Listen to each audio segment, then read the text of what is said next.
I want to talk about this new whistleblower business that's been making headlines. Joe Biden addressing the issue today by trying to show how tough he is, pivoting from his questionable dealings with Iranian officials to blasting President Trump. Take a listen.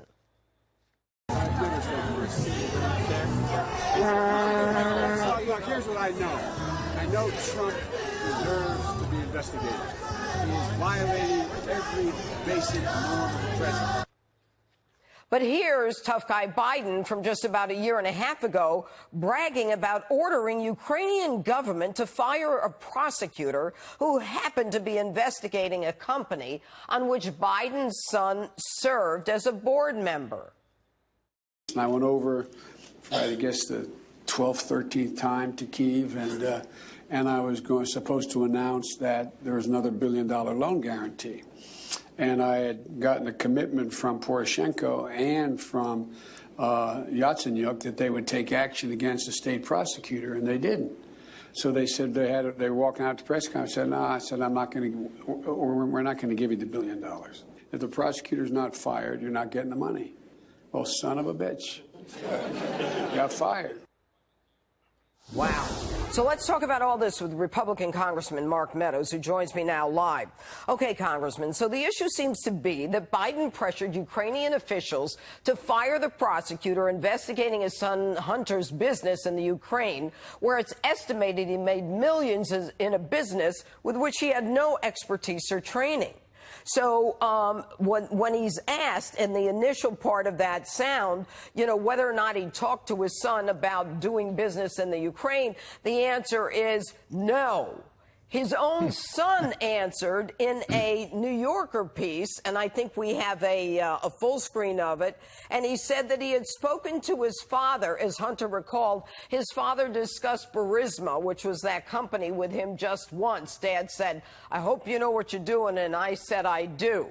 So right on its face, Joe Biden either didn't recollect or intentionally misled or lied by saying he never spoke to his son about the Ukraine and the business there.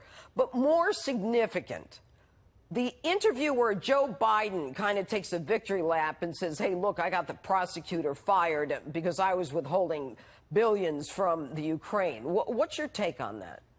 Well, my take on that is exactly the kind of thing that they've been accusing President Trump of all along. Can you imagine if the prosecutor in Ukraine, if his name was Bob Mueller, what would have happened? Oh, my gosh. I mean, everything would have gone. I want to talk about Ukraine. You know, the Democrats have really walked into it. Because I can tell you that the investigation with regards to Joe Biden's son, and also the investigation in terms of other DNC operatives working in the Ukraine happened months ago. We've been following this. I've been working on this since back in May. So I can tell you, this is just not a Russian hoax. This is a Ukrainian hoax. And it's not even by a legitimate whistleblower. I mean, there's been reports, Judge, out there that actually the whistleblower didn't learn about any of this on the job. Actually, it was hearsay. And so when you start to look at the bottom line of all of this is, one, it does need to be investigated. And so I'm calling on my Democrat colleagues, let's look at it. And I think at the end of the day, Joe Biden will be the one that is left with egg on his face. All right. So while we talk about the Democrats trying to get information of this whistleblower and going after the president, it appears that the Democrats may be hoisted on their own petard, given the fact that if you want to talk about Ukraine, if that indeed is the conversation that the whistleblower is talking about, there is nothing that is more corrupt than withholding money in an effort to get a prosecutor to drop an investigation. And my sources are telling me that not only did he not give that money, Joe Biden, our taxpayer money, until the prosecutor was fired, but he had a hand in saying who the second prosecutor was. So let me ask you this. If the president, and Rudy Giuliani has talked about this, if the president had a conversation into whether or not Joe Biden leveraged American money to stop a Ukrainian investigation, Wouldn't that be a legitimate ask as long as there is no mention of money, no quid pro quo, no direction as to how it should end up? Doesn't the president have a right to ask that question? Well, certainly he has the right to ask that question, as long as he doesn't do what Joe Biden did, which says we're going to hold some money unless you have a particular type of action. Listen, there have been rumors about this for a long time. Obviously, Joe Biden is even bragging about the fact that he used leverage on American taxpayer dollars. But more importantly than that, when we start to see the connection with Ukraine, and what we have now is a new government in Ukraine, so all of a sudden the protections are falling apart. The president's right to ask about it, certainly, if he did. Here's the thing is, we don't even know what the conversation was all about. And I believe, in fact, I have a strong belief and informed belief that indeed nothing inappropriate happened. And I can tell you here tonight that what we're going to do is get to the bottom of it.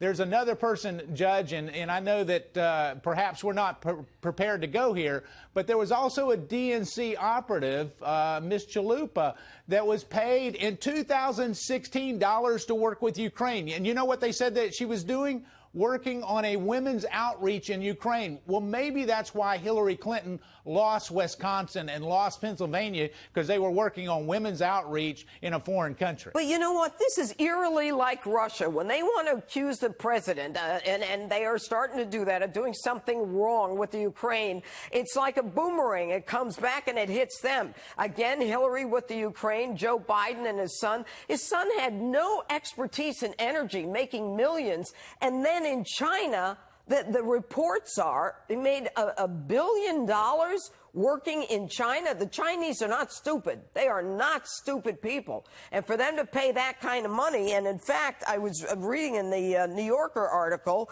that there was an individual that Joe Biden, Hunter Biden, the son, was involved with, who wanted to meet Joe Biden. And then Hunter went with his father and Joe Biden and introduced his father, the vice president, to this Asian partner, who ultimately was arrested for corruption, and the partner's associate was arrested for corruption. I mean, this is dirty, dirty, dirty.